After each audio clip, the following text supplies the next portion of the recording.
center of the universe, and the Thrive15.com world headquarters. Let's go! Presenting the world's only business school without the BS, with optometrist and entrepreneur Dr. Robert Zellner, and the former Small Business Administration Entrepreneur of the Year in your ear, Clay Clark. It's the Thrivetime Show on Talk Radio 1170. 3, 2, 1, boom. Boom, boom, and boom. Welcome back to the Thrivetime Show on your radio. My name is Clay Clark. I'm the former U.S. SBA Entrepreneur of the Year, sent here to help you get your business in gear. I think a lot of people believe that your time to succeed is far, but it is actually very near. In fact, when you team up with a mentor who knows the way, someone that can show you specifically what you need to do to grow a successful business, great things can happen real fast. And I'll give you a quick example there, Thrivers. Years ago, I for the life of me, I could not figure out how to retain great people and fire idiots. I just couldn't figure it out. I knew there was people that were idiots. I wanted to retain the good people. I wanted to fire the idiots. And so I set up a breakfast meeting with Mr. Chet Cadjo there, who at the time was the head of Quick Trip. And, Quick Trip, the gas stations, the convenience stores. And he directed me towards a book called The Service Profit Chain. And so I read the Service Profit Chain, and I implemented all of the action items that were in that book, and it absolutely changed the way that I did business. It was a game changer, and it really took DJ Connection to the next level and made it repeatable, it made it scalable, and it gave me the time freedom and financial freedom I needed because I was at a point where all the other aspects of the business were doing very, very well, but that was the one area I struggled with was how do I fire idiots and keep great people? How do I reward the great people and penalize the people who are the bottom feeders? And so I think if you're listening today and you have a viable business that is actually selling a product or service that's real, that people actually perceive to be of value because it really does solve the problem that they have or provide a solution, then things are going well for you because you are going to learn some things today that could absolutely take your career to the next level. But what happens is if you reach out to a business coach or you've heard this radio show enough, you may start to wonder, well, what is a business coach and what does that business coaching experience look like? And so today I wanted to bring on a person that I've known here for the past 18 years. Unbelievable. Shrita, I've known you for 18 years. I know, right? When I first met you, you were, are you 1 year older than my wife or the same age? I'm not going to say. Do I have to answer You're that? 1 year younger than my wife. That's I'm great. Several years younger than both of you. That's what I'm going to say. Okay. But you were on the same cheerleading squad as my wife. I believe my wife was like a freshman cheerleader, and I think you were like a sophomore. Possibly. But I think you were younger. But yeah, you were a I was sophomore. younger, but I was older. You're like 12 on the team. Yeah. But anyway, so I met you back then, and you've kind of seen the maturation, you've seen the process, you've seen the growth in the different businesses. And so I'm going to allow you today to ask any of those rude questions that the Thrivers out there might want to know about business coaching, the onboarding process. And so, Shrita, we'll go ahead and get into your stack of stuff. Okay, awesome. Well, I was thinking today about all the business experience that you have and all of the coaching and mentoring that you've done. And I did some calculations, and these are really conservative, but based off of like a 65, 70-hour work week, which I know is conservative because I know you work way more than that, but you have about 36,000 hours of coaching experience. Isn't that amazing? Like, that's really amazing. And again, like that's conservative. I think that number is way higher. Now, let me clarify for the Thrivers out there. One is I do it because I choose to. I really like it. Yeah. I like it a lot, and I don't know if you're listening out there and you go, this is something I really enjoy. If you can think of something out there you really love, as an example, I have a very good friend of mine. I don't understand it, but he loves the game of golf. Yeah. He wants to somehow get the ball in the hole with as few of strokes as possible. Shrita, has that ever been a goal in your life? It is not. I don't understand golf either. But he will go out there with he and a ball, and they'll do an honor system, so it's he and a dude and a ball. And they'll whack their balls. There's two guys and there's two balls, two of these white golf balls. They'll smash the ball, and then what they'll do is they'll run around with a little pencil and a scorecard, and they'll write their own number down. Yep. and then they somehow meet up. I don't know if they meet for lunch or they meet up at each hole, but then they go, well, how many strokes did that take you to hit it in? Well, I know if it was me, I'd be like, 2. Yeah. No, you didn't do it in 2. Yeah. Okay, well, 3 probably. I would want to find a way to game the system or find a way to get there faster. But these guys are running around with the honor system, trying to beat themselves in a game, or they'll even golf by themselves. They'll go out there and golf for hours trying to get better. They're subscribing to Golf Digest. Wow. They're getting one-on-one lessons. And I'm going, are you competing for a tournament? Yeah. Can you make money? Are you trying out for a college team? I know you're 42, but are you trying out for a college team? And they say, no, I just love it. And that's the way I am with business coaching. For whatever reason, I just really enjoy helping people succeed and to grow their own businesses. Yeah, that's really true. And it's been great to work with you and Vanessa over these years and see you, in your element, because your eyes light up. You create with Z all these custom plans for businesses. And so my first question for you today is this. If there is someone who's listening and they're thinking, maybe I need a business coach, and they want to know what happens if I decide to become a client. We call it onboarding is what we call it when we bring on a new coaching client. What does that look like when someone meets with a coach for the first time? What does that look like? What do we do? Well, the first thing I would put into your mind is that we're trying to establish a win-win. Okay, so the win-win that we have is we want you to be financially prosperous and to earn time freedom and financial freedom as a result of executing a proven plan. So I'll give you an example. Today, I just got off the phone with Dr. Z. And he actually is traveling all around this great country right now, doing a lot of things, expanding his entrepreneurial empire. So he sends his hellos to you. But we have a top performer in one of the businesses, and he says, and there's nothing I'm doing to provoke it. I'm not asking him. I'm not imploring. I'm just going over some updates with the businesses. And he says, we should buy that person a new car. Yeah, that's awesome. And I go, well, what? You should what? He goes, we should buy him a new car. And then he explains to me he also wants to, because we were hitting some goals in some of the businesses, he's explained to me, Sharita, he wants to plant the biggest tree possible, the biggest tree you could possibly transplant in my lawn with me as a way to have sort of a man activity together. I love it. And I'm going, what? And he just never ceases to amaze me. His heart, his desire to give back. Yeah. But he's also, you work hard. Yeah, definitely. But he's a giver. He's a giver, but you work hard, you play hard. He didn't want to play hard with you if you're not going to work hard. Yeah. And so this is what we do when we work, when we do our initial evaluation. So if you want to become a business coaching client, if you want that to happen, step 1, you don't pass this step, is we do a 13-point evaluation. And we do that 13-point evaluation. The point is to find out whether you would be a good fit for our program and we would be a good fit for you. Because Dale Carnegie, the best-selling author, and I'm paraphrasing here. I'm sorry I don't have it memorized there, Thrivers, but I want to read this to you. This is from my cranium. I apologize if I'm getting off by a little bit here. But Dale Carnegie says, when dealing with people, remember you are not dealing with creatures of logic, but rather with creatures bristling with prejudice and motivated by pride and vanity.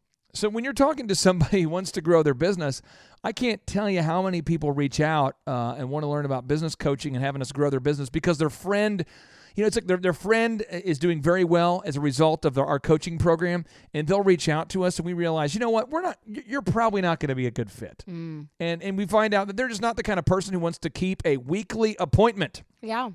We meet with every client weekly.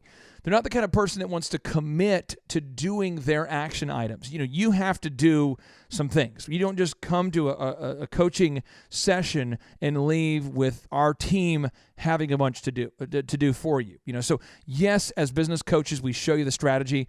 Yes, as the world's only business coaching system that does this, we actually do your graphic design, your photography, your web development, your search engine, your online marketing with you.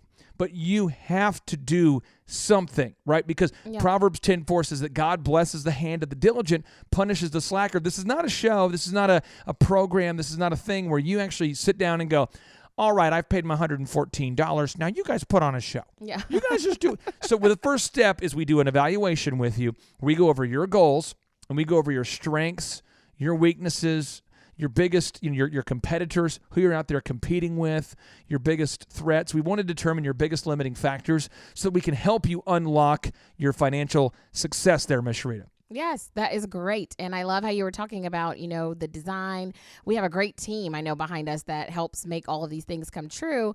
But I love that you said you have to be willing to do the work. So my next question is this: who is a good fit for our program? Like, who are the people that we're saying, this may not work? Can you kind of break that down a little bit and tell us more? Well, for some of our loyal listeners to the show, no, I am obsessed with one of our clients right now because they're really just hardworking people.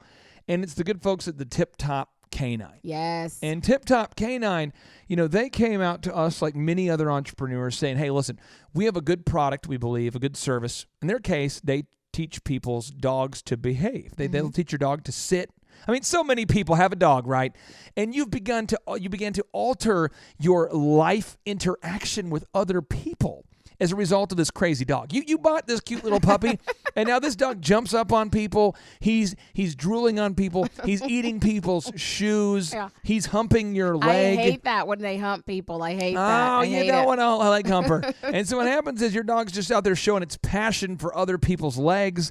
It's not a move. And so what happens is you begin to become like almost a reclusive. Like people are like, what?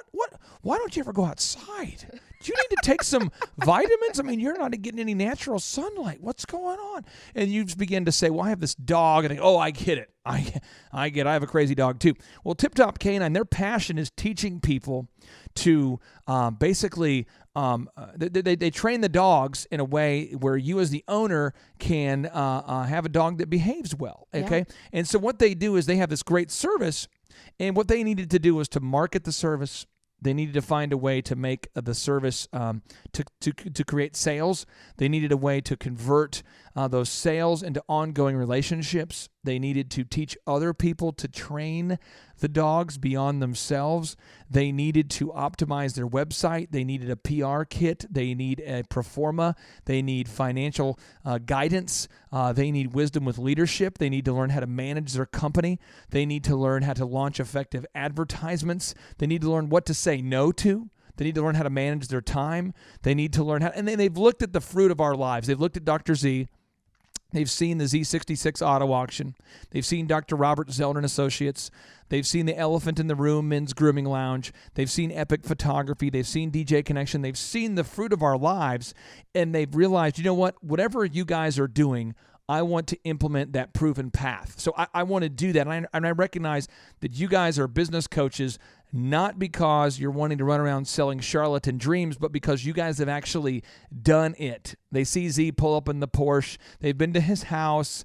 They've seen him get on the jet and go on the vacation. They understand that he's a real deal entrepreneur and he's not out there bragging about it, right? And so they realize that, you know what, we're going to go ahead and implement the system. If Z says to do something, we're going to go ahead and implement it. And so those are the kind of people we want to work with because those are what I would call diligent doers. Now, happy hopers are people that are hoping that you'll give them some sort of magic secret that will unlock their financial freedom. These are people that are looking for a multi-level marketing campaign that's on the verge of exploding, at the ground level of exploding. And so we come back, Thrivers, we're going to teach you what the specific, actionable business coaching experience looks like. Stay tuned. Thrivetimeshow.com. I used to live on pants sag, not giving baby boy, now I'm all grown up. I used to cruise the used car lot, put chrome in the truck. Baby boy, now I'm all grown up. Yeah, we used to ball like that. Now we on the ball team, holla back. Now I got. I'm Ken P. Lott, and I'm from Tulsa, Oklahoma. Professional painting by Ken. Quite a bit of stuff. A lot of stuff I know that I needed to do but didn't know how to do it. Web page, how to hire people, sales, making a schedule, making programs. I mean, just a lot of stuff. I mean, it's overwhelming, but it's good stuff that you can actually put to practice right away. It's a lot different than I expected. Been to different workshops and you're just waiting for the sales punch, you know, and they give you ideas and stuff, but it's always 10 years down the road when you can actually apply the stuff that they're trying to promote. And this is not like that at all. It's very ground level, help you start a business and maintain and grow a bigger business. I like it a lot because he makes you feel comfortable, makes you laugh, so it opens you up to receive and hear better. This is great. It's a lot of interaction. You can ask him questions, you can help, if you don't understand something, he can explain it more. So it's very, very helpful. They're missing a lot because a lot of businesses probably do some of the steps that he's teaching, but there's so much they can learn into easy steps that they'll grow their business even better. It's not like any other workshop I've ever been to. It's very laid back and a lot of information, and it's a comfortable setting. It's awesome. It's a really good experience. One shot, everything rides on tonight.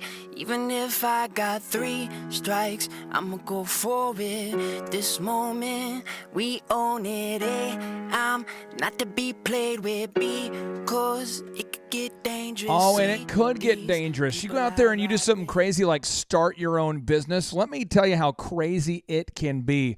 As the former U.S. SBA Entrepreneur of the Year and the co-host of the Thrivetime Show, I have been through almost every crazy business scenario you could possibly think of. Dr. Zellner has been through almost every scenario as well. You talk about hiring people, firing people in office, drama. You talk about employees that get other employees' wives pregnant. What? You talk about employees who are getting other employees' wives pregnant. You talk about inter-office affairs. You talk about people stealing money. You talk about people breaking in, stealing your stuff. You talk about scams. You talk about people stealing your clients. You want to talk about drama? No, you don't. But that's the real stuff. That's the stuff behind the stuff. And I don't care if you're struggling with search engine, you're struggling with marketing, you're struggling with hiring, firing, legal issues, tax problems. We know the way. We've gone the way. We're here to help you.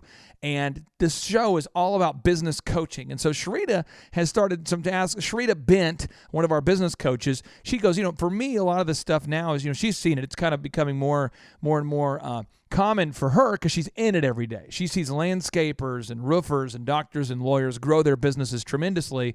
And so she sees, though, that gap that I don't see sometimes because of the curse of knowledge. The curse of knowledge is where you know so much about a thing, you forget what you used to not know. And so, Sharita, any question that you want to ask about the business coaching process, you have the floor, my friend. Yes. The next thing I wanted to ask you is sometimes we will hear, people allude to their industry. And I know you just listed off, a wide variety of clients that we have, and they're from every industry imaginable.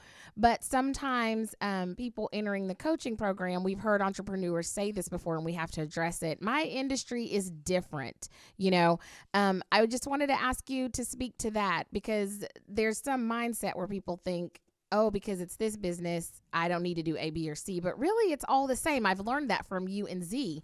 And so would you just elaborate on that a bit? Yeah, well, I'm going to just give you an example here. On page 13 of a book called The E-Myth, and Thrivers, so I know some of you are getting scared as though, oh my gosh, he remembers all this?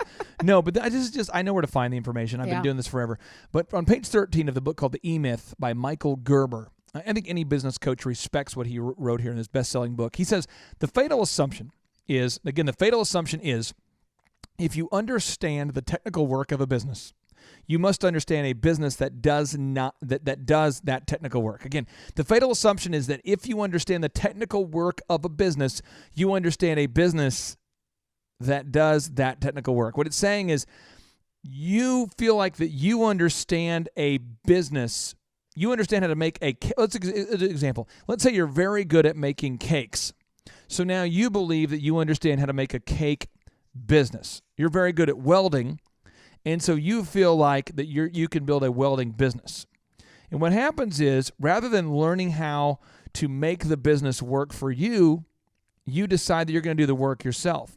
And then suddenly you find yourself working at a job where you work all the time. I mean, you don't have any time freedom at all because you're the only one who knows how to do anything.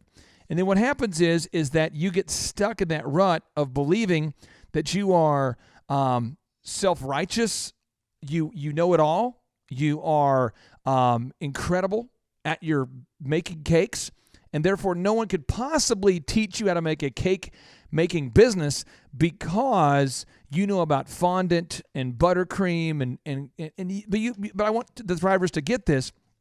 Dr. Z does not know very much information about an auto auction. I mean, all due respect for my mentor and my friend, he's not a car guru, nor does he pretend to be.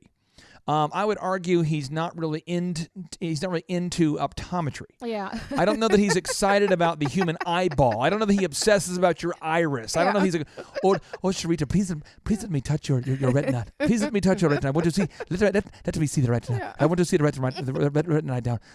I love the iris. Can I just see your iris? Let me touch your pupil. Yeah. No, he's not doing that. He's not obsessed with banking. I like the accent also that he has. Yeah, he's not into.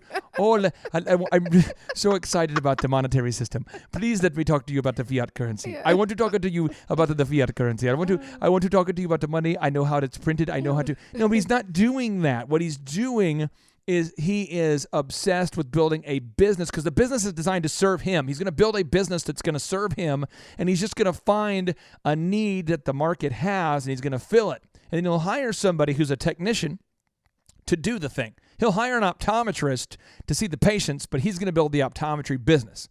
He'll hire a mechanic to maintain the vehicles, but he's going to own the auction. So the question is today, do you want to own the business or do you want the business to own you? And if you cannot accept that every business is more similar than it is different. Every business is about 90% the same and 10% different. If you can't accept that, then your business will always own you. You'll never own your business. You don't have a business. You have a job, and a job means just over broke. You work all the time, and whenever you take a day off, the revenue stops. And Sharita, that's what we want to get the Thrivers out of, that cycle of suck. Unless you are selling vacuums, copious amounts of vacuums, your business cannot suck. Sharita. That is good. That's bam. Good. So when you are working with clients, when our coaching team, our business coaches, when we're working with clients and we are teaching them these systems, these processes, helping them develop these checklists, all of this information that, you and Z have like honed down to this, just impeccable system. How do we hold, our clients accountable? Because sometimes the things that we're working on, they're not fun sometimes, right? Sometimes you're having to work on checklists and work on processes. How do you hold people accountable? How do we do that? Because we don't want them to drift and we want them to get those results. Well, how do you do that? It starts with you keeping commitments to yourself. Now, this is a profound concept I want you to think about. There's a word called dissonance out there. If you're somebody who's into psychology and you like to read about these kind of things, dissonance is this phenomenon where there's a lack of harmony between musical notes. There's a tension or a clash resulting from these disharmonious, unsuitable elements. As an example, you maybe say to your friends and family that you believe in showing up early. You say, I believe in showing up early. I love to be early. I'm very prompt. But yet everybody who knows you knows you're always late. That was me in high school. All right. So I was me early college. I love that the person doesn't know that they're always late. No, you know how it is though. And it's just a deal where so what you do is you make these commitments to yourself, but you dishonor your own commitments. You lie to yourself, which causes a feeling of dissonance. Now, if you make a commitment to yourself and you actually honor that commitment, then the reward you get is confidence. And once you get that confidence, you're able to then lead a team. So I'm hoping that you're not at the basic level where you're struggling with making commitments to yourself. But if you are, we can help you. But then once, if you're not, we can help you as well. But if you are there, we need to teach you how to build key performance indicators to hold your team accountable. When we come back, we're going to talk all about how to manage a large group of humans. It's the Thrivetime Show on your radio. It's America's #1 business coaching show. My name is Clay Clark. Check out thrivetimeshow.com to get your tickets to our next in-person workshop and watch Back to the Future over and over until your brain explodes. It's a great movie.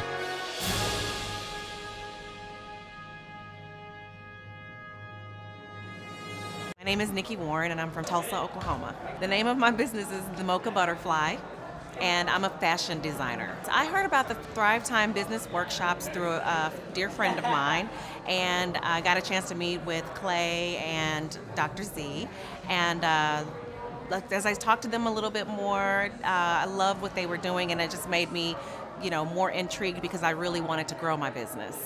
Well, what I've learned is that for my business in particular, marketing is needing to be, I need to step it up a lot more, and the just focusing in on some key things to get that really going is going to really get me where I want to go with my goals.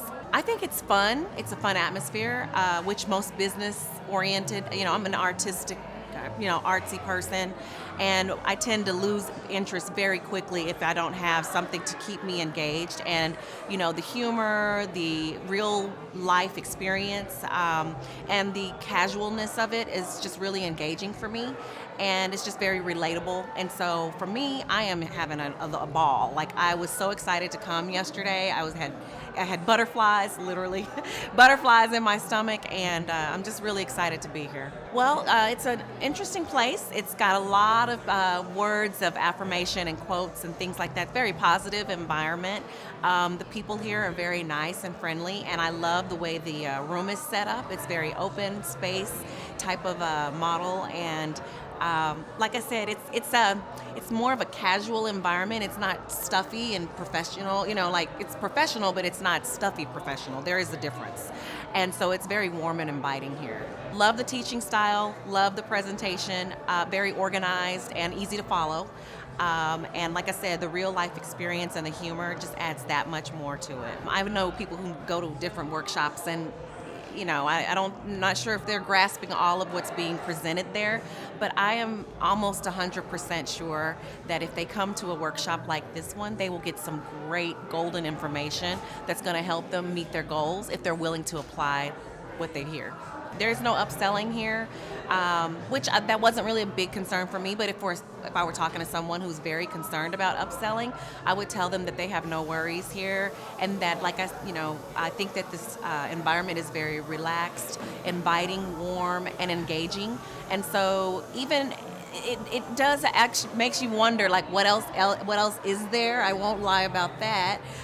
So it's kind of more of an independent intrigue rather than someone pushing you into the intrigue of what else is offered. I recommend coming to this workshop because it is an intimate setting, great people. I've met some really cool people doing some cool businesses, and the teaching style and the presentation is awesome. I made a mixtape in my dorm room. I can't believe this, it doesn't seem true. I won't stop though, till everybody knows. Richard Roberts may or may not have taken some money. Started from the bottom, now we here. Started from the bottom, now we here. Started from the bottom, now we here. Started from the bottom, now we here. I don't know why I would have said that, but I'll tell you why I said that. Because I went to Oral Roberts University. I did make a mixtape in my dorm room. And what happened was somebody put it on the student voicemail system. Now, they did not ask me, Mrs. Shrita Bent. They did not ask me. I remember. So people didn't ask me, hey, could I put the song on the student voicemail system and broadcast it out to all of the students? They did not ask that question. But what they did is they said, could I borrow the CD? This is back in the day with the CD, in the day with the Napster, where you could download songs illegally, whatever. So I said, sure. Next thing you know, I wake up, and at Oral Roberts University in Tulsa, Oklahoma, the song is pulsing on every single, it shows a flashing red light. You check it, and it says, you have a message from Dean Boyd's office. And it is the song, the ORU Slim Shady, which you can now find on YouTube, the ORU Slim Shady. And that's what that song got me kicked out of Oral Roberts University. And basically, the school's president did not like me making comments about him very much. He didn't appreciate the song's artistic values as much as I did, and Adam Bagwell, the co-creator of the song. And so, but years later... Here's what was great about it, though. They didn't just share it one time. I loved that they kept sharing it multiple times. Like, you'd go to class, then you'd come back that night. blinking red light again. It's the song. That was my favorite part, is that it just kept getting, it was like the gift that kept on giving. And what happened was that I was made to feel bad. And they wanted me about that. They wanted me to apologize, and I'm like, I'm not gonna apologize. I'm not gonna apologize. They wanted me to apologize to the student body and try to make it right. We liked it. We all liked it. It was a great song. And so what happened is that I decided, what, I'm not. I'm not going to apologize. So I got asked to leave. But then in November 23rd of 2007, when I was feeling it like I was at the apex of awesome. I just received the Entrepreneur of the Year from the Small Business Administration. I was just now getting into the business coaching world. People were asking me to help them grow their companies. This is 2007. On November 23rd, Oral Roberts University, CNN did a story. They came out and it said that Oral Roberts University president quits amid a lawsuit. And when I read the PDF of what the allegations were, I was like, yes, yes, it did happen. Yeah. He's gone. And then when I read about how people were misusing student funds and various things, I was like, yes. And then when I read about, I read the stories and I'm going, yes, yes.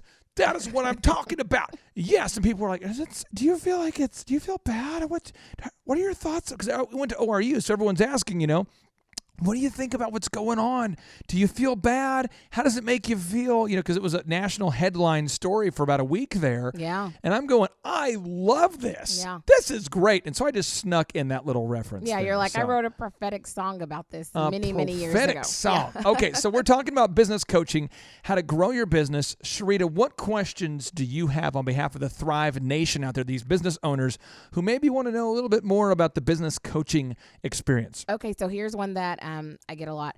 Maybe this is a person who is not knowing whether they need business coaching or not. If I'm an entrepreneur, what would be some clues or some little keys or situations that I might be dealing with to let me know it might be time for me to get some business coaching? If you're somebody who believes that that anything is unproductive unless it's thinking about the work that you need to do right now, if you're somebody who believes that anything that you're doing right now, if it's not related to immediately what needs to be done right now, then you are what I would call a technician. And the technician really isn't interested in a strategic plan to get things done. They're interested in just doing the thing. So here's an example. Years ago, there was a business I worked with down in the Dallas area. And this person had won a lot of awards for the best cakes in the area. All the awards you can win, the Martha Stewart Weddings Awards, the Wedding Wire Awards, all these awards for the best wedding cakes. All those bridal magazines, Sharita. You can get those at Target, Yes. And so this person was obsessed with cakes.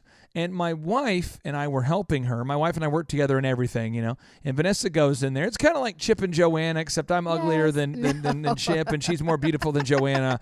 But anyway, so it's basically like, there's Beauty and the Beast. There's like Beauty and Jabba the Hutt. That's what our story is. She's Beauty, I'm the Hutt. BJ. So anyway, I go in there, and I'm just going, very Jabba the Hutt-ish. I'm always afraid I'm going to eat the person next to me, whatever. So we go in there, and Vanessa's doing the math, and she discovers that this person, if the math is correct, is spending approximately, and I'm not exaggerating, about $30, if I remember right, $30 to $35 per egg. Per egg? Yeah, so Vanessa's like, I thought you were going to say per cake. No, per egg. Oh my God. Because this person was charging people almost $1,200 for a wedding cake, and there was no profit left. Oh. And so Vanessa's pointing out, like, hey, we need to make a pro forma. So she dials in all the costs. You make all your hard costs. That's all your fixed costs, all your expenses on the left column. Thomas Edison, by the way, is the one teaching us this. The guy who started, GE, invented the light bulb, the video recorded sound. It's called a one sheet of your pro forma. But long story short, you get all your expenses on one sheet, and you get all your variable expenses. So one is your fixed, like your real estate, all your expenses that don't change. Your utilities, your real estate, your insurance, whatever. The ones that are pretty static, pretty much the same. Then on the other column, you make the costs that go into making every cake. She does the math, and she realizes at this current rate, you're going to lose about $7 to $8 per cake. So the more cakes you make, you're going to lose money. So you're either overpaying labor, who's lying to you about how much time it takes to make something, or someone's taking advantage of your credit card at the store. Something weird is going on. So this person refused to emotionally participate in the process of actually analyzing their business because all they wanted to do was make cakes. Almost like they're mildly, like almost autistic, where I just want to make cakes. That's all I want to do is make cakes because cake making is all I do, and that's all I want to do. And I love to make cakes because that's all I do. And you're going, that's okay, but we need to measure how long it takes for someone to do the crumb coating. Well, I put a stopwatch on it, and someone could crumb coat a cake in about 7 to 10 minutes, right? I mean, it was less than 10 minutes. So I'm going, there's no way you should be paying this much for someone to crumb coat a cake. Someone should be able to crumb coat all of your cakes in one day. And crumb coating, by the way, is like putting a wireframe mesh around your cake so that the concrete, or in this case, the fondant icing, can stick to it so that it can adhere to the sides of the cake. The person was totally disinterested in learning these systems, but that's what makes a profit. And they would rather spend their day making cupcakes. Now, the cupcakes they were selling for $2 a cupcake were costing them almost $1.60 per cupcake. So Vanessa points out the math and says, hey, listen, if you could sell like 4,000 cupcakes per week, and you can't because of your capacity of your ovens, you would barely be able to feed your family. So you need to quit making cupcakes. We need to focus on measuring the unit economics of making the cakes. And this person completely refused to engage in that conversation because they were obsessed with doing the actual work of making the cake. So if you're somebody, and that sounds like you definitely need a business coach, because you have to really be able to, if you realize that as you observe yourself throughout the day, and you realize that, you know what, my business is not growing unless I personally do the work. If your business is only growing as a result of what you can personally do, then you definitely need a business coach. Now, what a business coach does is they don't sit together with you and talk about how you feel. A business coach shows you the proven best practices and systems you need to make your business grow. When we come back, we'll show you how we do it. I'll show you.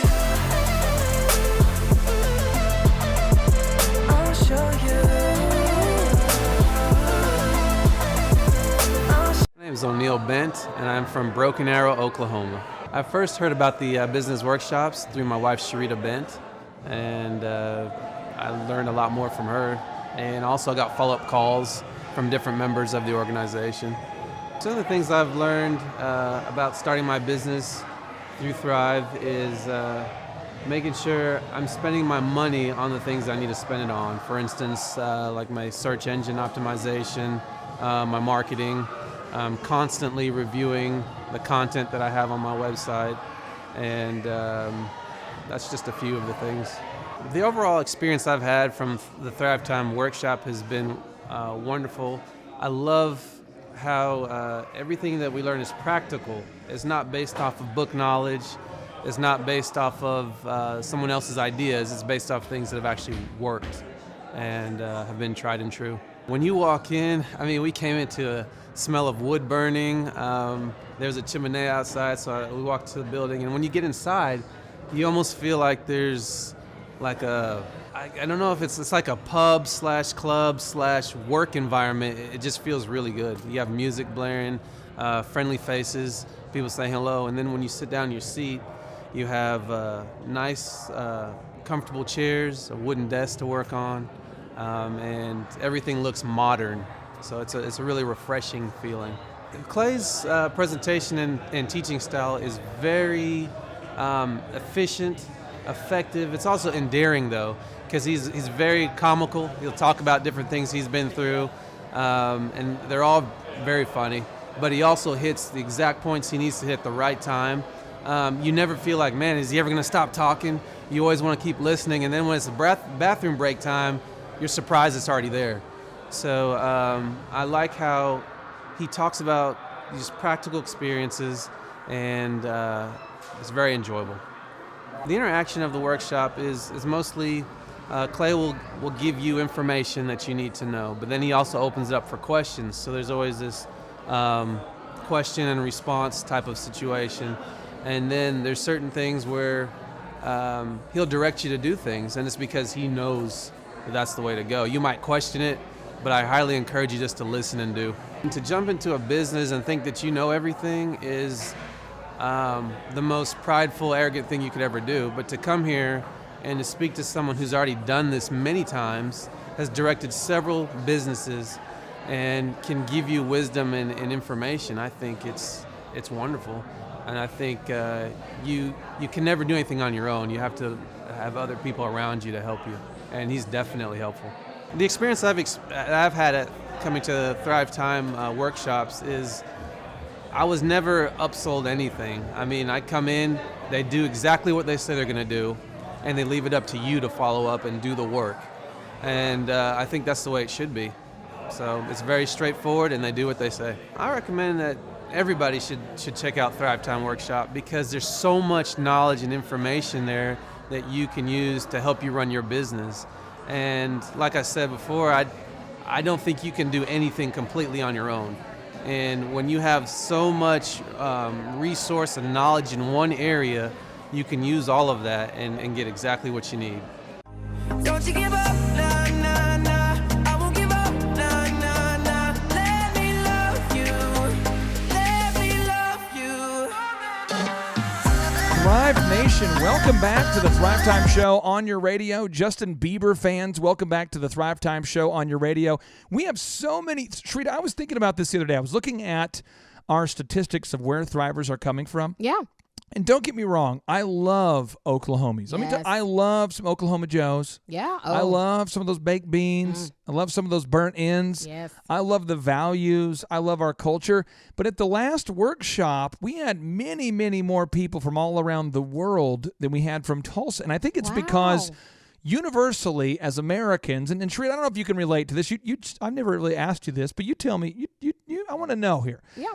If you had all the money that you could possibly have, I mean, you just had it all. Yeah. What would you spend your time doing? I mean, it seems like this is a universal quest people have, is to hurry up and achieve financial freedom so they can pursue, the other things. What are the things that you would do? What are your goals? If you had all the money, all the time in the world, what would you be doing? I would definitely travel nonstop. I would travel all the time. Really? Yes. And where? Oh my gosh, I would go all over the world. I'd start overseas, over like in Europe, and I'd tour Europe. Then I'd go, to Africa. You'd go to Europe? I would go there in a heartbeat. Get specific. What would you? I mean, I don't understand. Are you a big Brexit fan? Do you love Brexit? Are you obsessed with Ireland's low taxes? I mean, what are the things that what would make you want to go to Europe? Are you want to go to Rome? Where you want to go? I would go I would touch every country if I could. Every country. I would go everywhere because I love history. I love seeing new places.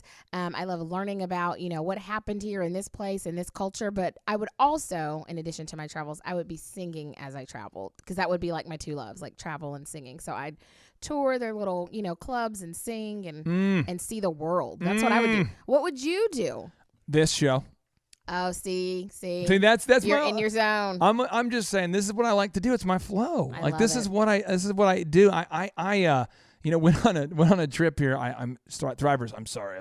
I'm not a good human, but I went to a trip, and I go on these trips because, one, I love my wife. She just had her birthday. She's a great American. She turned like 21 again. Unbelievable. Happy birthday. So we went out there to Florida, for a trip. Yeah. And I have to mentally slow down, because I'm so used to being super productive, getting stuff done, and I like it. Yeah. That I'm at the trip. I don't have a radio show to produce. I don't have meetings to be in. I have no key performance indicators to measure. Yeah.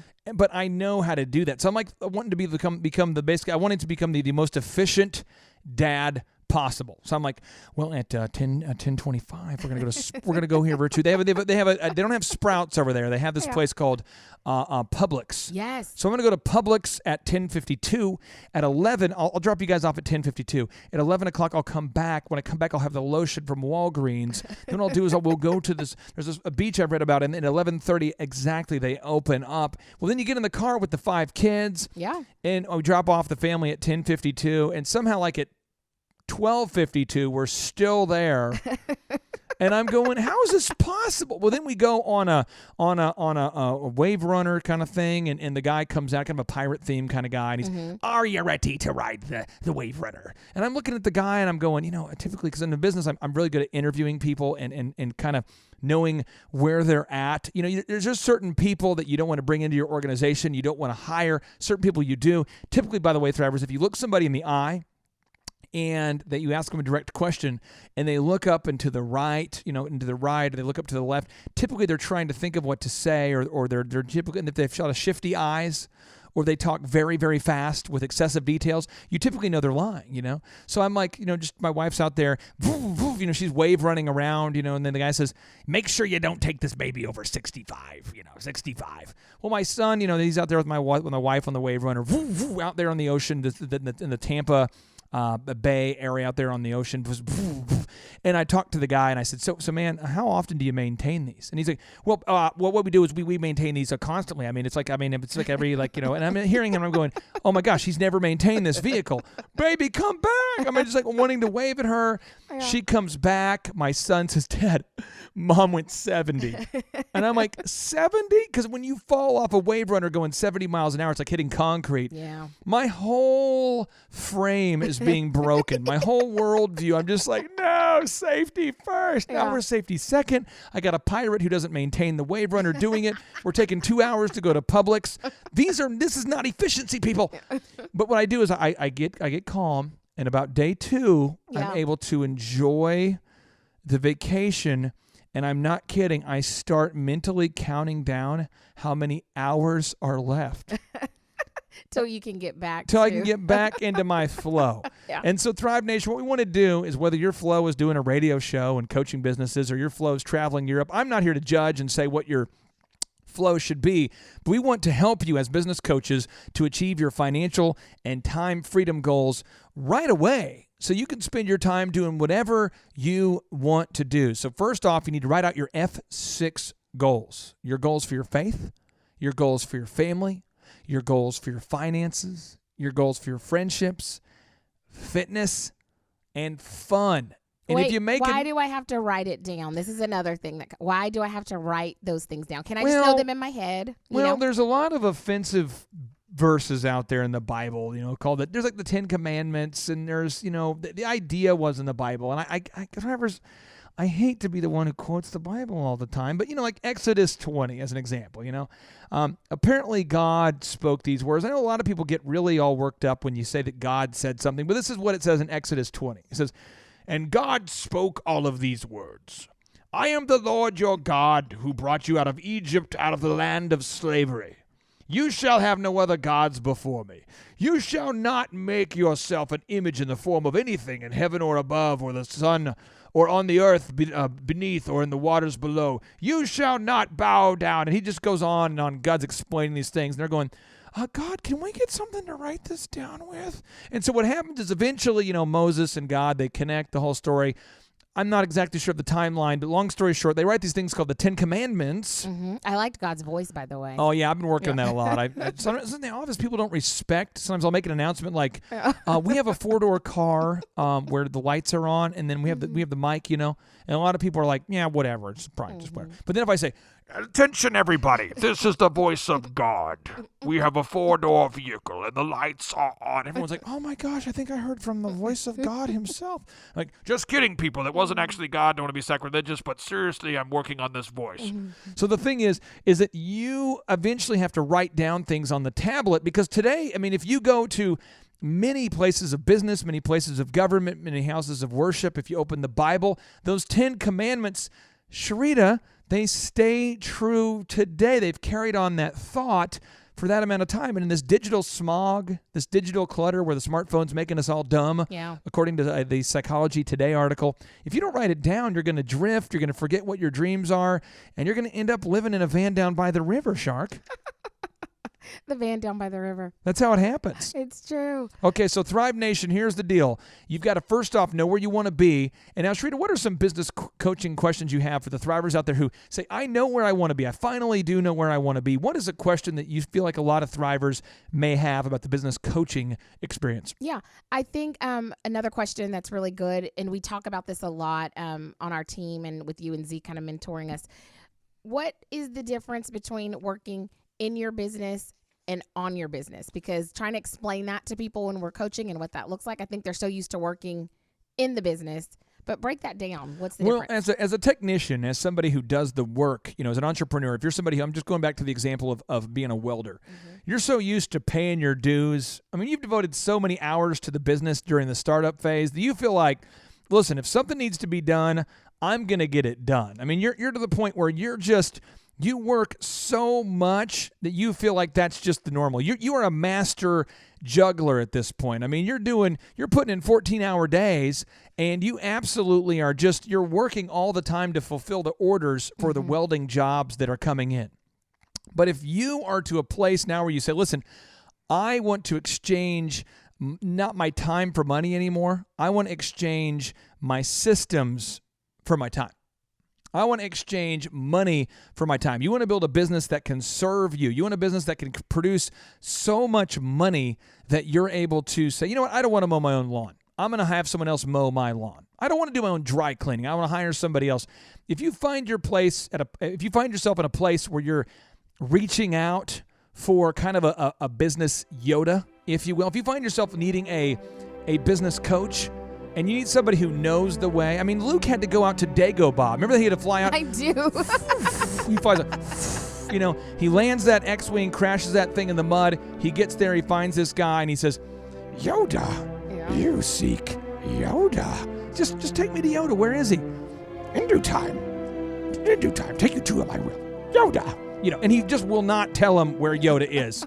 In due time, take you to him, I will. First we eat must. The thing is, if you're tired of somebody not giving you the answers and you just want to meet Yoda himself, you can do it. We can teach you how to do it. We have your business Yodas available for you right here at thrivetimeshow.com. Check it out. Learn more. We'll be back after the break.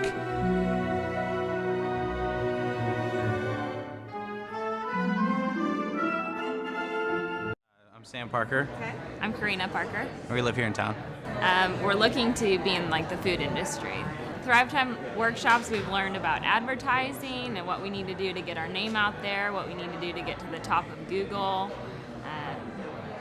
the necessary steps that we need to take right now to get to where we want to be.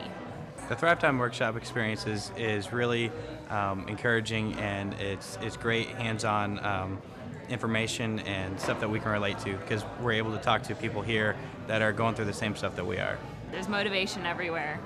If you don't feel motivated, then something's wrong with you. He's very upbeat. All over the walls. Yeah. He's very funny, like a comedian, but at the same time, he wants you to learn. And so if you have any questions, he's willing to help you and talk you through any questions that you have, but at the same time making it fun and encouraging for you. He's also very candid. He doesn't hold anything back that most people are like, ooh, maybe I shouldn't say that because it's offensive. Yeah, you can tell he's being real. He doesn't care about offending people. Yeah, he just wants to help you.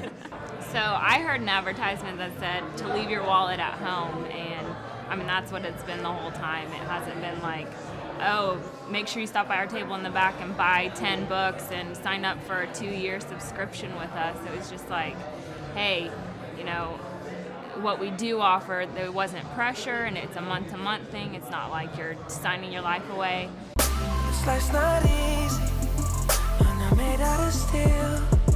Don't forget that I'm human, don't forget that I'm real. Act like you know me, but you never will. But there's one thing that I know for sure, I'll show you.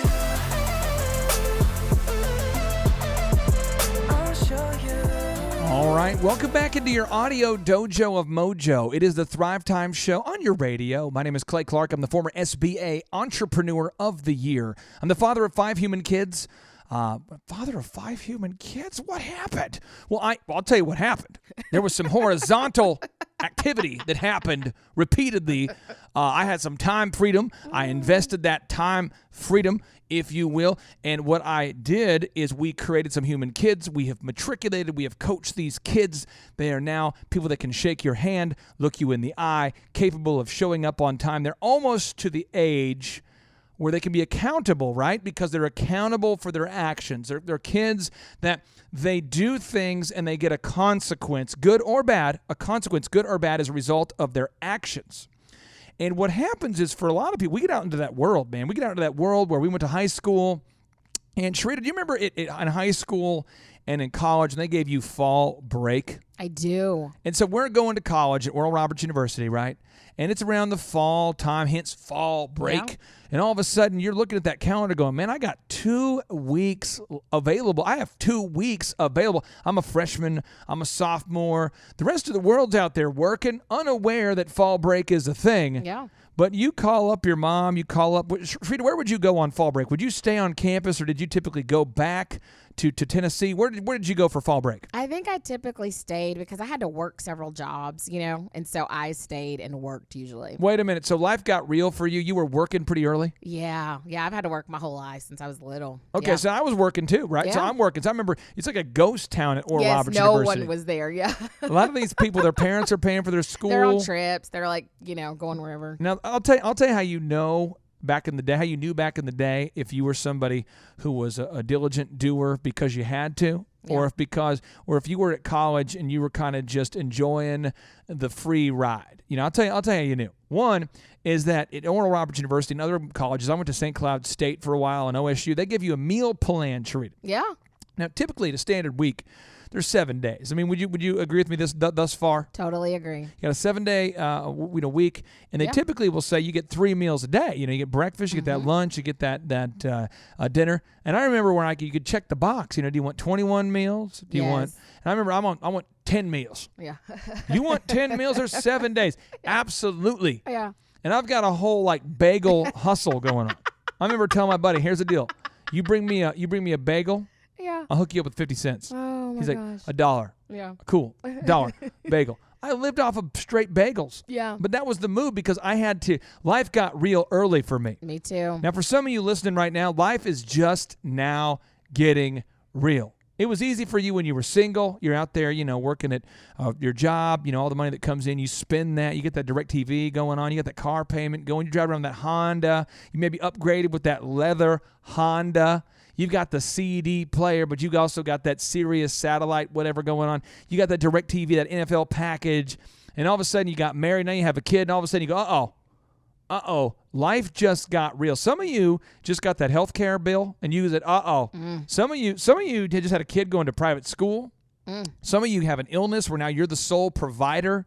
Some of you, life just got real for somebody. And that's where I highly recommend that you would hire a business coach, whether it be our program or the eMyth program or the Traction program. Our program is designed to be the most affordable, but regardless of what program you choose, I highly recommend if life just got real and you realize you get to the end of the month and you realize you ran out of money. You run out of money. You get to the end of your money before the end of the month. If that's you, then you, my friend, if you're a business owner, you need a business coach. But when you reach out to a business coach, Sharita, there's a lot of people that have questions about, what does a business coach do?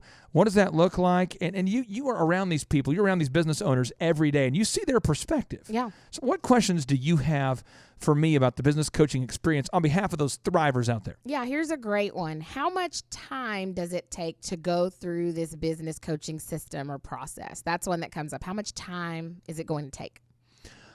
Okay. Well, first off, if you want to work in a business, if you don't want to work on a business, you don't want to invest the time to think strategically, then you need to just go get a job for someone else's business.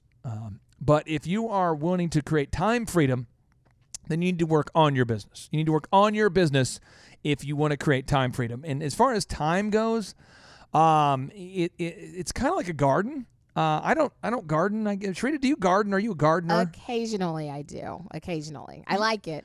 Have you ever raised a dog? Yes, I have. Okay, so it's kind of like how long do I have to feed this dog? You know what I mean? I got this dog. I named him. He's a puppy. Yeah. Now he's a big guy. How long do I need to feed him? Like two more times? Yeah. What you need to do is you need to feed the puppy. You need to feed the dog. You need to coach the dog. Yeah. You need to make sure you get the dogs the shots. This reminds me of John Kelly because he has Chauncey right now. He has Jonathan Kelly, one of our project managers up in the office. Yeah. He has a new bulldog, beautiful dog. But when you have a business, and I'll just give you an example. Dr. Robert Zellner and Associates, They've been in business for 25 years in Tulsa. I mean, Tulsa, thank you so much for supporting his business. They've been in business for 25 years right there next to Woodland Hills Mall. Mm-hmm. And when they started out, there was this thing called the Yellow Pages. Hey, you remember the Yellow Pages? I remember. Man, yes. I remember the phone book was massive back then. It was huge. Oh, and if you were an attorney, you knew you were on the front of that. True. You wanted to be on the front of every attorney wanted to be that superstar in the front of that yellow book, that phone book, that yellow massive book. Basically, they mailed you a tree they'd cut into slices. You got your own tree. You didn't realize what was happening there. It's true. But to get that book to you, they went into the Amazon. A lot of people are worried about the Amazon. They're saying, the Amazon, they're tearing down all the trees. What was happening is they were just mailing you a book. One book per tree. That's how that happened. So what happens is you get that big book, and you would look in it for the A listing. So if you're looking for plumbing, you go to the P section for plumbing because you're a genius. You flip to it, you look, and there's A Best Plumbing, because those guys are geniuses and they named their company an A, Then there's A1 Plumbing, which is ahead of A Best because A1 is ahead of AB, alphabetically speaking. Well, then all of a sudden they changed the game, and all of a sudden that wasn't a thing. And then you had to come up with search engine optimization. And then the jerks came up with the thing called the smartphone. I say the jerks. I mean, think about it. The Japanese, these non-Americans, they created the smartphone. Then the Americans realized, hey, brands like Nokia. Remember Shrita, do you remember the Nokia I do. phone where and your phone would always have that weird ring? Do you remember that ring? What was it? Do you remember how your ring was? I had one of those. I can't remember. It was always some like lame kind of Super Mario Brothers kind of sound. Yeah, that was it. Something like that. Yeah, that was it. And your phone would ring, and you'd have like 300 minutes. Yeah. Yes. Oh goodness. And, I remember. And they were 300 outbound. People don't know how good they have it now. Okay, So those minutes were stressful. And it was in range. So if you left Jinx and you were going to the non-covered area on the orange map that singular AT&T Singular had, you would be roaming. Yes. And when you were roaming, like Ridiculous. you were in Italy, when you were roaming, I mean, when you were out there roaming, you were getting those big charges. So what you would do is I would call you, Sharita. This is how I do it. I say, hey, is this Sharita? Yes. Hey, Sharita, this is Clay. How you doing? I'm good. How are you? Hey, anyway, I just wanted to talk to you about, I have something really important I want to talk to you about, and then I just hang up. And then you call me back, right? Because you call me back because you're like, oh my gosh, I lost you. And I don't know what happened. You always have the super moves. But then what happened is you are now using your minutes. And now I'm able to do that move and talk. I love it. So the problem was when you had like a girlfriend or something, you want to get her on the landline. Mm-hmm. You want to call her on the landline. You say, hey girl, what's that landline? Yeah. What's the number? What's the hard phone number? For people listening right now going, landline? No, it's LAN, L-A-N, landline. It's like a phone that was plugged in. Some of you listening right now have never even seen one of these things. Yeah. But what happened is that was the move. Now technology keeps changing. Then the smartphone came out. Now your website has to look good on a smartphone. Then you got to optimize it. Then there's Yelp. Then there's Facebook. Then there's YouTube ads. And then there's retargeting ads. And it just keeps getting crazier. And then tax law changes, right? Yeah. Tax law changes. The way you can invest changes. The way you can fire people. There's right to work now in Oklahoma. Minimum wage goes up, it goes down, things change. So what happens is you have got to have somebody who's holding you accountable and showing you the way. And I would advise that everybody listening right now that you would have a business coach. Now you might say, you know what, that is a very self-serving concept for you to say that because you are in fact a business coach. But I want to give you a quote here from Eric Schmidt, who actually was the former CEO of Google. And he had a quote that he said in Fortune magazine, if you want to look it up. You just go to archive.fortune.com. And he says this. He says, the best advice that sticks out I got was from John Doerr, who in 2001 said, my advice to you, this is the CEO of Google, is to have a coach. The business coach, he said, I should have is Bill Campbell. I initially resented the advice because, after all, I was the CEO of Google. I was pretty experienced. Why should I need a business coach? Am I doing something wrong? My argument was, how could a business coach advise me if I'm the best person in the world at this? I mean, what? But that's not what a business coach does. The coach doesn't have to play the sport as well as you do. They have to watch you and get you to play at your best. In the business context, a business coach is not a repetitious coach. A business coach is somebody who looks at something with another set of eyes, describes it to you in words, and discusses how to approach the problem. Once I realized that I could trust him and that he could help me with perspective, I decided that this was a great idea. When there is a conflict, a business conflict, you tend to get rat-holed into it. Bill's general advice has been to rise one step higher above the person on the other side of the table and to take the long view. He'll say, you're letting it bother you. Don't. That's what a business coach can do, Sharita. And I think so many people, they just have never worked with one before. That's a really good. Now, really Shark. good. Now, Shark. I want to ask you this because you have just today in the office. We worked with probably I think together we worked with 10 business coaching clients, just you and me directly today. Yeah. I would love to have you ask any of, like, if you're a fly on the wall and you could analyze some of the behavior that the clients did, where you're like, man, that is a dysfunction. Yeah. But they won't know you're talking about them because you're not going to mention any details about them. We're talking very vague, specific, very vague areas, but specific, specific issues, but very vague descriptive narratives. So we're not throwing anybody under the bus here. Sure. But I would love to get your perspective as sort of a business coach, fly on the wall. And if you could kind of tee up some of the dysfunctions that you saw where you go, man, this person could be so much more successful if they would just do this. But because you're not in the situation, because you're not in the forest, you can see the trees. And that's an unbelievable perspective that you get to have as a business coach day in, day out. And I just know that our listeners, many of them are so busy working so hard, getting up early, staying up late, growing that business, that you're unable to see some of the most glaring weaknesses that may be obvious to somebody else. And so I think, Sharita, would be very, very helpful if you could break it down like fractions and show the Thrivers, kind of illuminate to them some of those repetitive dysfunctions that you've seen time and time again. And before we go to break, I encourage everybody to go to thrivetimeshow.com. That's thrivetimeshow.com and get your tickets for our next in-person business workshop. Many have called it the world's best business workshop, but I'm trying to sell you something. I'm trying to convince you to get out to it. So just go to thrivetimeshow.com, read those reviews, watch the video testimonials, book your tickets. If you feel like you can't afford it, you now can, because we have a scholarship available. This is your year to thrive. This is your moment to succeed. You have what it takes. I know that you do. If your mind is mentally functional enough to find this radio show and to listen to it, you have what it takes to become a successful entrepreneur. But you have got to become a pursuer. You've got to become a doer. You've got to become somebody who doesn't just think about the idea, but somebody who actually takes that action. My name is Sean Lohman, and I'm from here in Tulsa, actually, Owasso. I own a residential redevelopment company, so I buy properties and then I fix them up and then I sell them for a profit. Well, Thrive is very non-industry specific. So when we come here, there's business owners from all different aspects of business. They're doing all different industries, and he's teaching us how to look at it from that angle, because he owns 9 businesses. Clay Clark owns 9 businesses, so he knows what's in common with all of them. So he's teaching these big principles, things like just the backbone of how a sales conversation should look, or specifically what your marketing campaign needs to look like in order to make it be sustainable. Those are some of the biggest things that I'm going to take away and implement immediately. It's an intimate environment. There's less than 30 people here, business owners, so you get a chance to ask questions, and it's just really informative and inspiring. Oh, this place is cool. There's a lot going on in here. There's a lot to look at.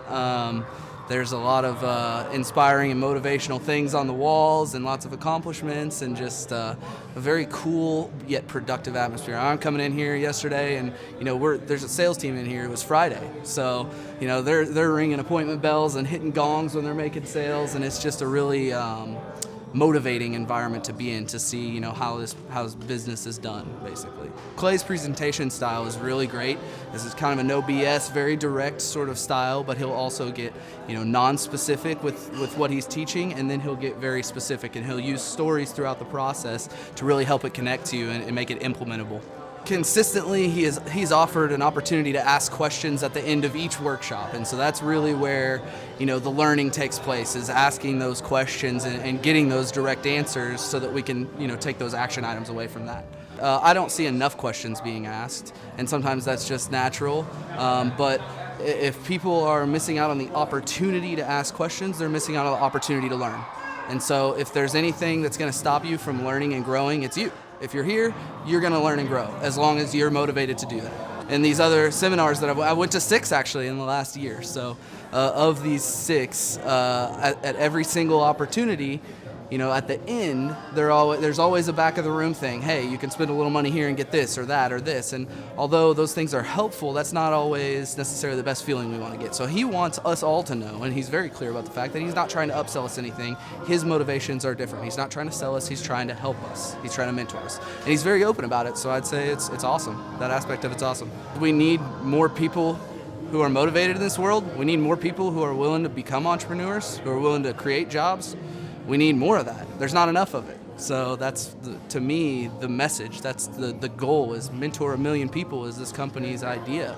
And it's a beautiful idea, and I'm behind it 100%. So I want to contribute in any way I can as I move forward. This is just awesome. I wanna be a billionaire so freaking bad. Buy all of the things I never had. I wanna be on the cover of Forbes magazine, smiling next to Oprah and the Queen. Oh, wow. What a great segue. I mean, speaking of Forbes, Thrive15.com, the world's most affordable business school, has been featured in Forbes. If you're just now tuning into the program, my name is Clay Clark. I'm the founder of Thrive15.com. I'm the former SBA Entrepreneur of the Year. I'm the co-founder of the Elephant in the Room Men's Grooming Lounge. I'm the founder of Epic Photography. I'm the founder of DJ Connection. I'm the founder of the Tulsa Wedding, the big wedding show, the Bridal Association. I've started a lot of companies, and the reason that I'm on the show with you is because the great people at Scripps Radio realize that Tulsa and many other cities all out there around the world are largely ran by small business owners. In fact, in Tulsa, the statistics are even more skewed towards small business owners. But according to Forbes, since 1995, Sharita, 65% of all of the jobs that have been created in this great country have been created by small business owners. And so typically Dr. Robert Zellner and I get to talk about entrepreneurship and teach you how to start and grow a successful company. But he's out expanding his vast entrepreneurial empire now today. And so Miss Sharita Bent is joining us, one of our business coaches, and she gets to be in the meetings working with real small business owners. I'm not talking about the theory. I'm talking about the hard-working men and women who are actually paying those taxes, who are actually working those 14-hour days. And Sharita, I asked you before the break if you could kind of share with us maybe some of the dysfunctions that you see, maybe some of the questions that you might have about why people do that. And you can kind of break it down, because you have this unbelievable opportunity to literally have a meeting with a landscaper, then have one with an insurance guy, then have one with a roofer, then have one with an electrician, then you have one with somebody who's selling a product, so then you have somebody with somebody. I mean, it's unbelievable how many different meetings you see over and over and over in one day. I mean, staffing companies, it's incredible. So what questions do you have about the dysfunctions that you see on a daily basis with many small business owners who are, to their credit, working hard, but they're not getting ahead? Yeah, well, the first thing that came to mind when you mentioned that was dealing with their staff, or the people on their staff, just managing, your people, HR. A lot of times, when we are working with a client, we may know, this team player that you've talked about, they're hindering things. And that can be for a variety of different reasons. It could be their attitude. It could be they're obstinate. They could downright be stealing, just doing anything that's not helpful. But watching them struggle with either, holding that person accountable or letting them go, that's something that's painful to watch, when we're saying you're going to have to deal with this situation, this individual. And a lot of times it can start wrecking the team. I don't know what your thoughts are about that, but I know that's something that comes up over and over. Sometimes it's family members, or sometimes it's just people that they really love. They've been with me for so long. Let's start with some biblical. Well, let's go non-biblical for 500. Boop, boop, and then we'll go biblical, and then we'll work back into that. Okay. So here's an example. If you go shopping, I don't know where you go, Sharita. I do run into you occasionally at Sprouts. Sprouts, yeah. I go to Sprouts. Yes. Why do you go there? Well, I love their whole philosophy. I love that it's affordable. I love that it's healthy. I love the options there. I like it. I'll tell you why I go there. Why do you go? I go for the mojo. that is in the place. I go there because they have people that are smiling. They do. They are nice people. They have Jimmy over there in the meat department off the 101st and Memorial. If you know Jimmy, give him a high five. That dude brings, every time I see him, he says, "What's going on, Clay?" Unbelievable. Nice. They had Michaela back in the day working there. I liked Michaela so much I hired Michaela. We love her. But you go in there, and they also have that upbeat music going. Yeah. They got that.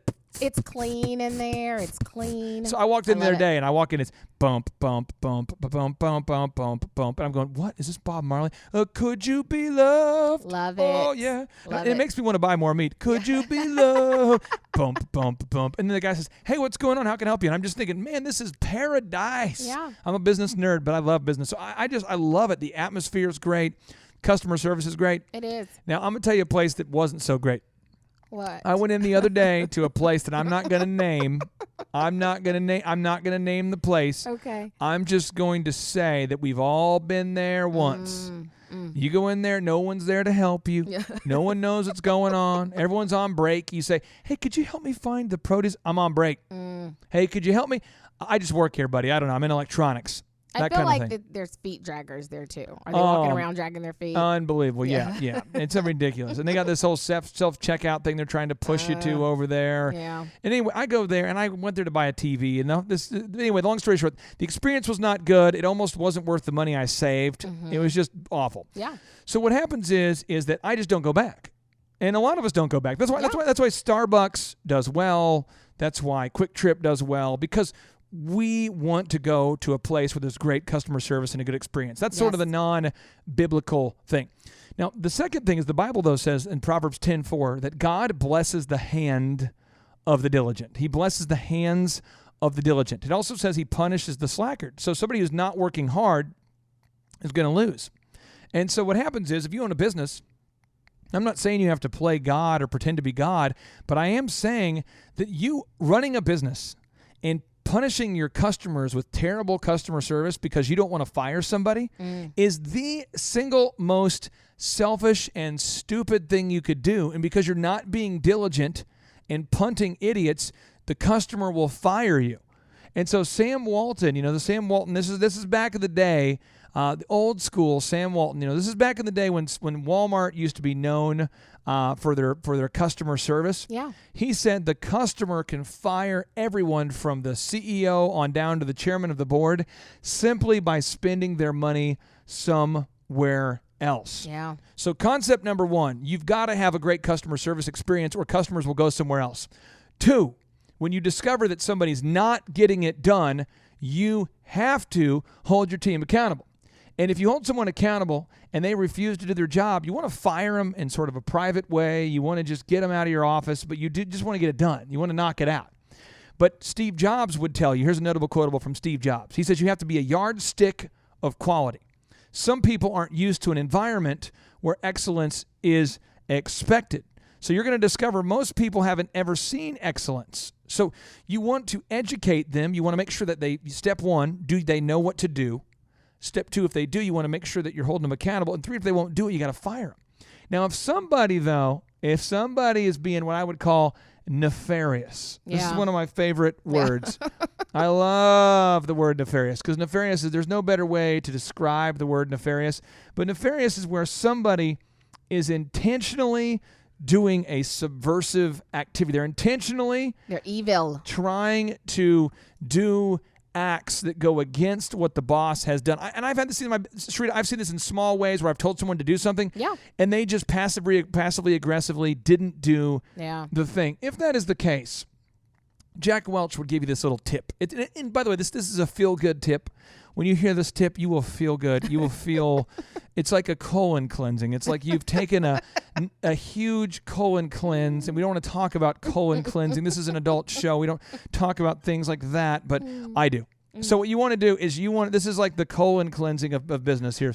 So Jack Welch says, public hangings are teaching moments. Yeah. Every company has to do it. A teaching moment is worth 1,000 CEO speeches. CEOs can talk and blab each day about culture, but the employees all know who the jerks are. They could name the jerks for you. It's just cultural. People just don't want to do it. Sometimes you got to fire when it's required. And we come back, Thrive Nation. We're going to teach you everything you need to know to grow your business. Stay tuned, thrivetimeshow.com. My name is Tyler Schultz with Witness Security from here in Tulsa. Well, I actually started listening to Thrive on the radio, 1170, and then I got my dad into listening to the show. And then it actually turned into Clay gave us a call, and we started actually working with Clay on a weekly basis. He's helped us drastically when it comes to the SEO, getting us a little bit higher in different markets. Then he offered the conference, and just learned a lot when it comes to the sales and the employee side of things. It's going to help our business drastically. Oh, very intuitive, just pulling you in to break down each part of your business. The interview process, the employee process. If employee's not working out, you let them go. It's a drastic experience. You just have to come and check it out. I mean, there's so many things that they can help you with. Clay's a funny guy. He just wants to get into each and every person's business and help you out. Oh, I know I've asked a couple of questions, and he's broken down that question and answered it in several different ways. There are so many different things. The SEO, first and foremost, he will help you get the more business coming in, and then once that is coming in, then he helps you with the employee process of do I need to hire more people? What do I need to put in place? And he gets you there. You hear of all the other different type conferences, and I myself have never been to one, but the walking on coals and all that stuff, that just seems like a bunch of hype that isn't really needed. And I know of several people that have gone to those type conferences, and yet they haven't, because there's no actionable deals, you really don't have any moving forward steps. It's just hype, and it's not needed. Well, just the cost in of itself versus $6,000 for one conference and no actionable steps versus $1,500 and there is actionable steps. You can't beat it. Everybody get up.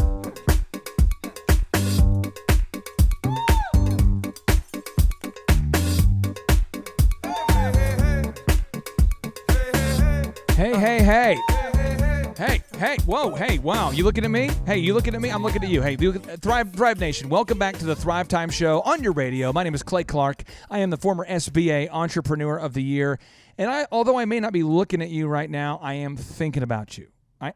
This is what I do. This is my whole passion. You email in your questions to info@thrive15.com. Again, you email those questions into info@thrive15.com.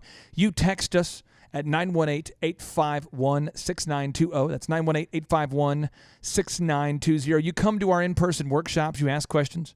You go to thrive15.com. You ask questions up there.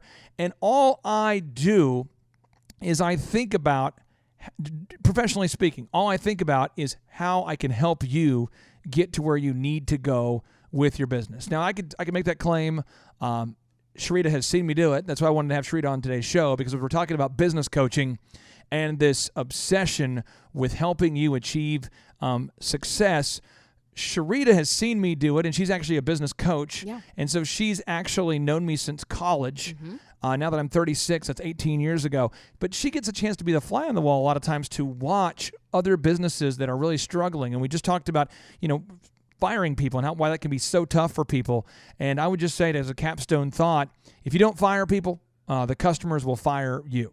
And if you don't prune a tree, tree's going to look weird. So you got to make some cuts sometimes. So that's unfortunately the real talk about the business. But Sharita, what are other dysfunctions or other pushback areas, other predictable things where you see business owners just not able to gain traction before they have some real accountability, some business coaching, and some real mentorship? Yeah, another area is time management and scheduling, getting your schedule organized. That's a huge area. And I know just from years of knowing you and watching you, Vanessa always says this about you. You're so myopically focused, and it's so true. You have your time management is just off the charts. But I've seen some clients, really struggle with reining in their schedule, their commitments, and just really commanding their time. How do you speak to that? Okay, well, there's a couple things. One is because I'm intentional about where I spend my time, I can have really authentic conversations with people that I really love and care about outside of work. Mm-hmm. If I didn't do that, I would never leave work. So as an example, we had a guy the other day that made some really, really bad life choices. Mm. And we'll just say, thou shalt not download certain things on thou work computer. I don't know if Moses and God talked about that. It might have been like the 11th commandment. Yeah. We had a person in our office the other day there's a program called Slack. And Slack is a program where you can go and you basically can write back and forth to other employees. And they started writing really horrible things about me because I dared to hold them accountable to not downloading illegal things on said computers. Mm. And so long story short, it was time to punt. It was time to go.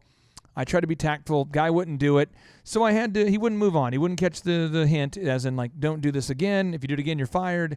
As in, hey, you just did it again. I want you to go ahead and move on, find a new job. And he couldn't quite grasp it. So I had to do a public hanging, which is, again, Jack Welch says, a public hanging is a teaching moment. Every company has to do it. A teaching moment is worth 1,000 CEO speeches. CEOs can talk and blab each day about culture, but the employees all know who the jerks are.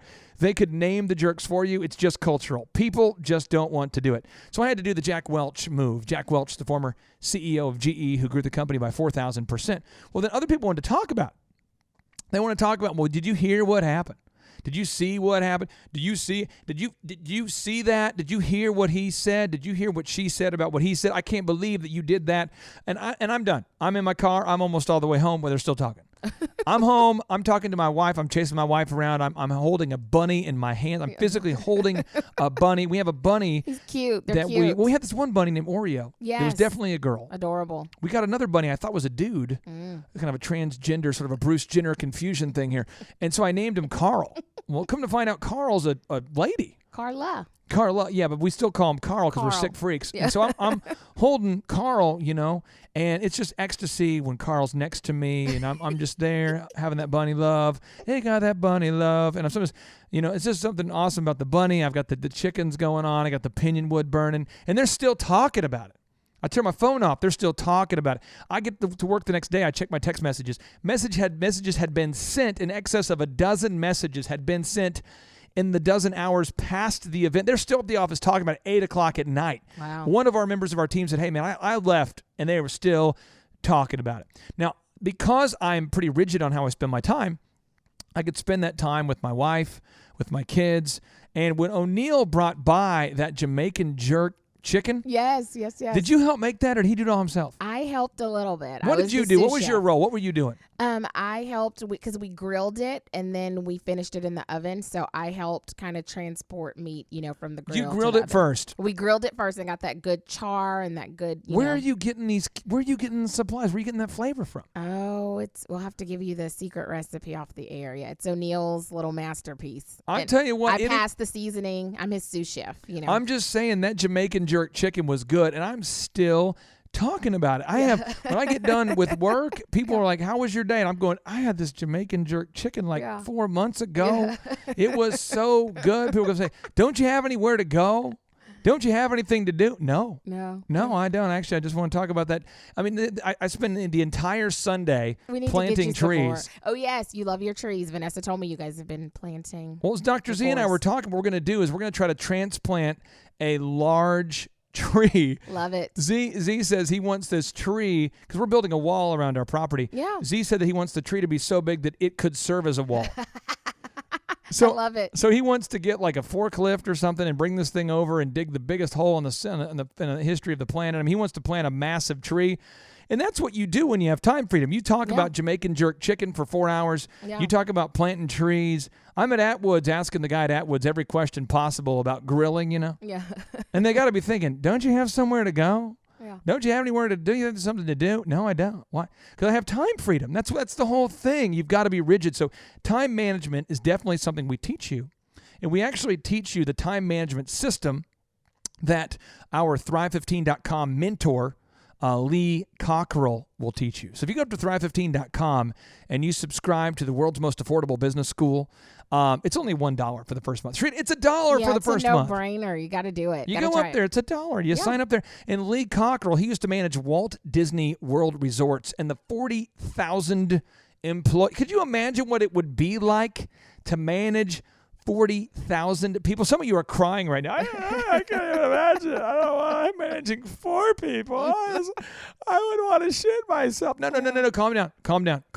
You don't want to, he actually enjoyed it. He was good at it. That's why Disney had over 1 million visitors a week. I mean, if you're managing 4 employees and seeing 100 customers a week, imagine what it would be like to manage 1 million people. Well, if you're going to do that, you had better be great at time management. Now, Sharita, what are some other predictable dysfunctions that you have seen? Okay, so some other things have to do with leads, calling your leads. And I know there's a bestseller out there that SteveCurrington.com and Marshall have written called about Call Your Leads. It's actually about Call Your Leads, and it's called Call Your Leads.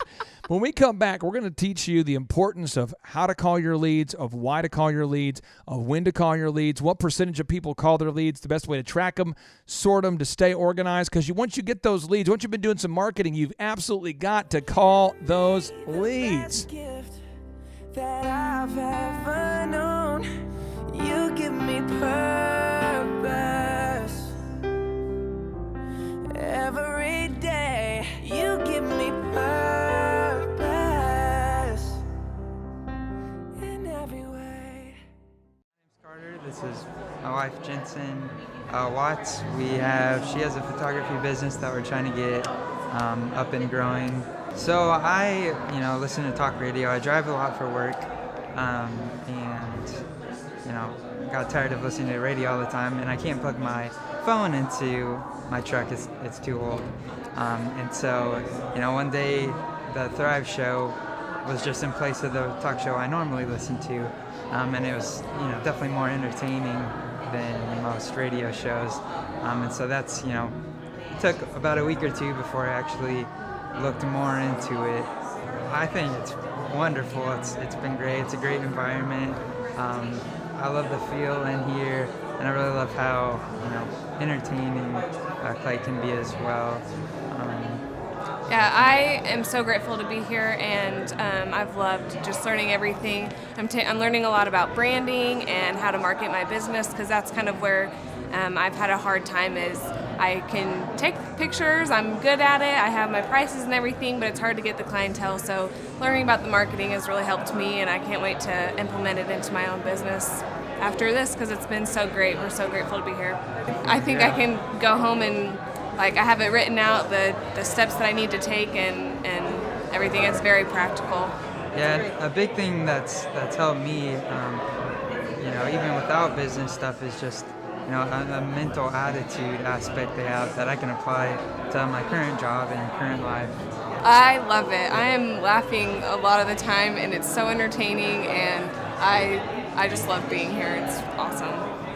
I really like the smaller class group, so it is more of an interaction, even if it isn't, a constant raise my hand, here's the question, here's the answer. It's just that kind of feel, just a smaller. It's great. Yeah. They haven't tried to upsell us anything. It has all just been very knowledgeable, and they are just teaching you how to grow your business. So Clay's been very giving with his time, his knowledge, his talents. At work, when I was telling people about this, I hope you're not joining some get-rich scheme. Even if it is, he's not going to charge me for it. So, yeah, I'd recommend it. I would even love to come again.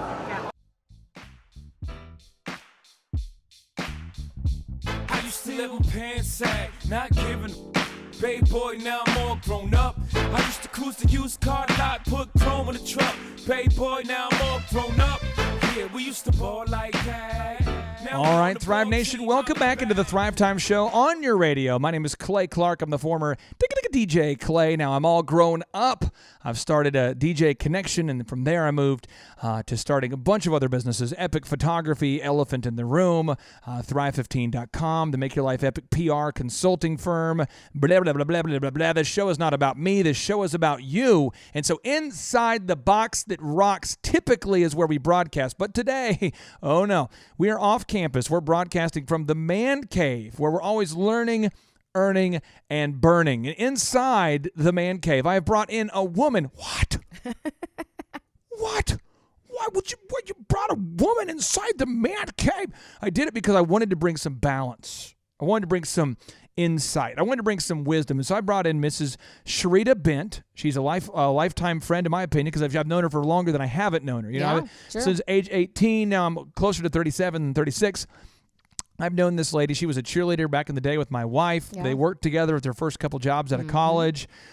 She's worked together with me and when I had DJ Connection, now with Thrive and Make Your Life Epic. And she is just a dynamic human. And she has the pleasure of sitting in and the business, a lot of the meetings that I'm actually leading, as well as coaching her own clients. She sees Dr. Z and I interact. I mean, she's able to watch all this firsthand. And Sharita, before we went to the break, you had a question about calling leads. It's kind of a typical dysfunction that we see as a business coach. Can you kind of tee that up again? Yeah, definitely. Just we get to a point where maybe we have helped you, get your search engine, you're optimized, you're getting a ton of leads, and we have to have the conversation multiple times, with some clients about, you've got to call your leads. It always circles back to that.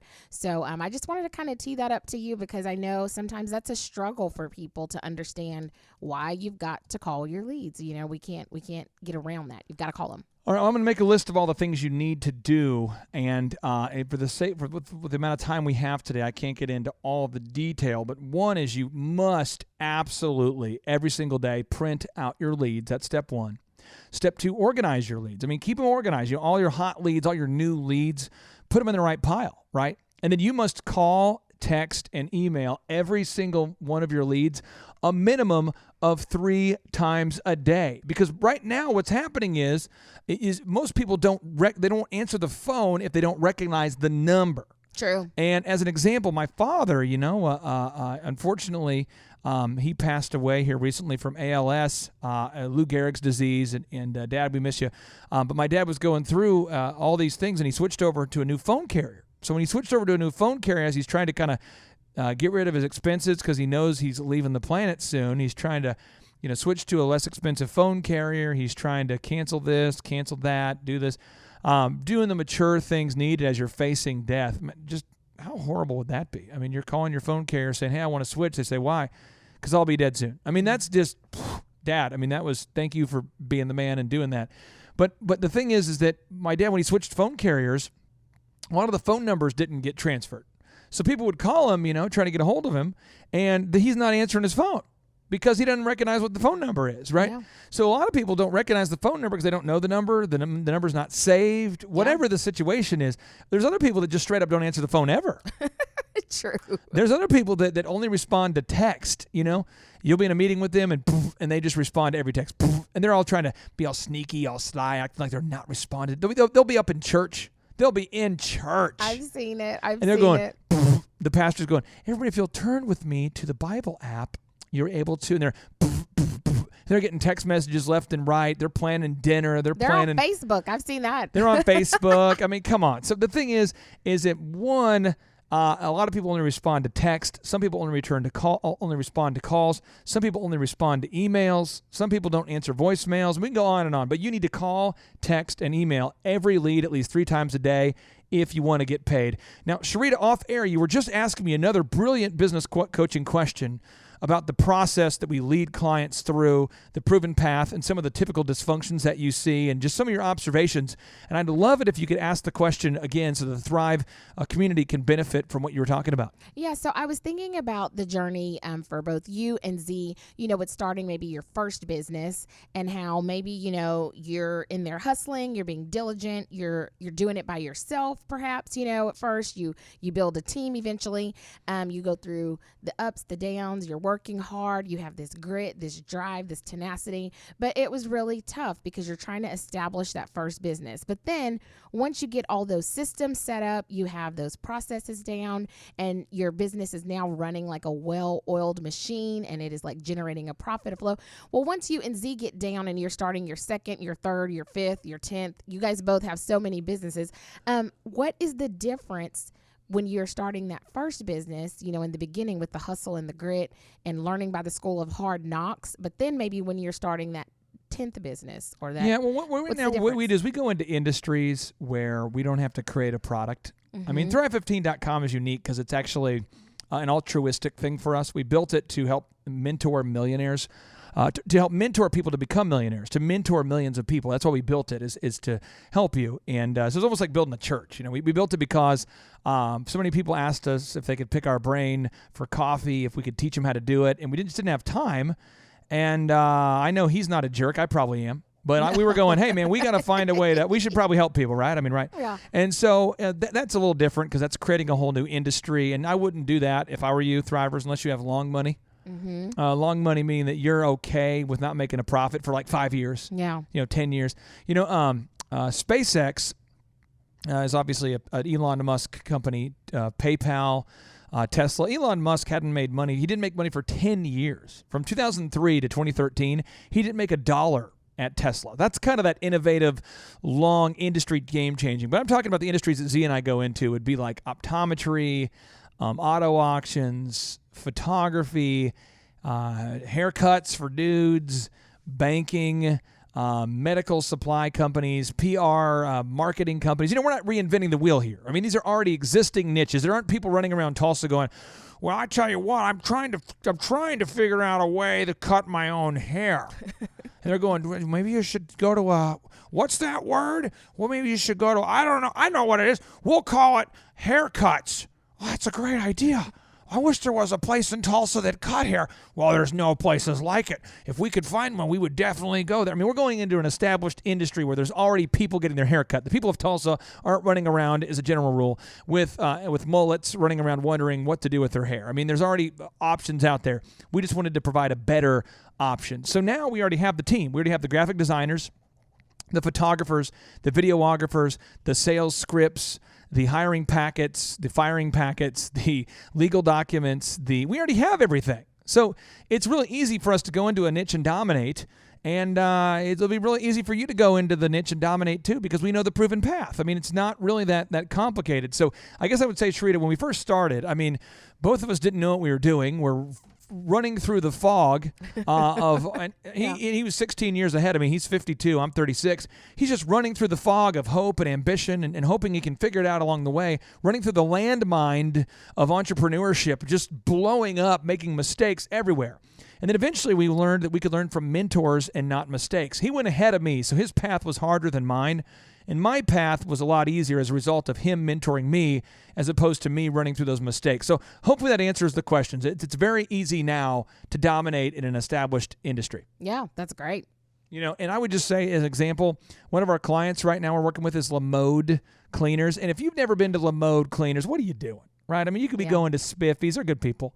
You could be going to really anybody, but why would you do that? Because you need to be going to LaMode. Yeah, they won't lose your clothes. Has that ever happened? They do not lose your clothes over there. Let me tell you about something about LaMode. These people are so fresh and so clean. Yes. Now, here's the deal about LaMode. They are in a proven industry. Mm-hmm. They reached out to us to help them with their marketing. It's not rocket science, and because we have a non-compete, we're not working with their competitor, and we're helping them grow their business. And it's easy. It's turnkey. It's happening. They have a proven product, a proven system. And if that's you have a proven product, a proven system, a proven market, a proven niche, and you just need to grow that thing quickly to create that time freedom. You have 4 options you can take today. 4 action items you can take. 1, go to thrivetimeshow.com and subscribe to our podcast. It just takes you a second, and you'll never miss a radio broadcast. Maybe you missed an earlier part of today's show. Go up there, subscribe at thrivetimeshow.com. It's free. 2, go to Thrive15.com, the world's best business school, the most affordable business school, and it is almost free. It's $1 for the first month. 3, go to Thrivetimeshow.com and sign up for our next in-person workshops. These are 2 days. They're 15 hours of power. And during these 2-day interactive workshops, we're going to answer every business question that you could possibly have. And you don't want to take my word for it. I am trying to sell you something that benefits you, but don't be masked. Don't be deceived by my passion. Go up there and read the reviews. Check it out. Do the research yourself. And fourth, if you want that one-on-one, honest, candid business coaching, if you want to know the proven path, go to thrivetimeshow.com and book your assessment for Thrive Time one-on-one business coaching. As always, thanks for tuning in, and until we see you next time, 3, 2, 1, boom!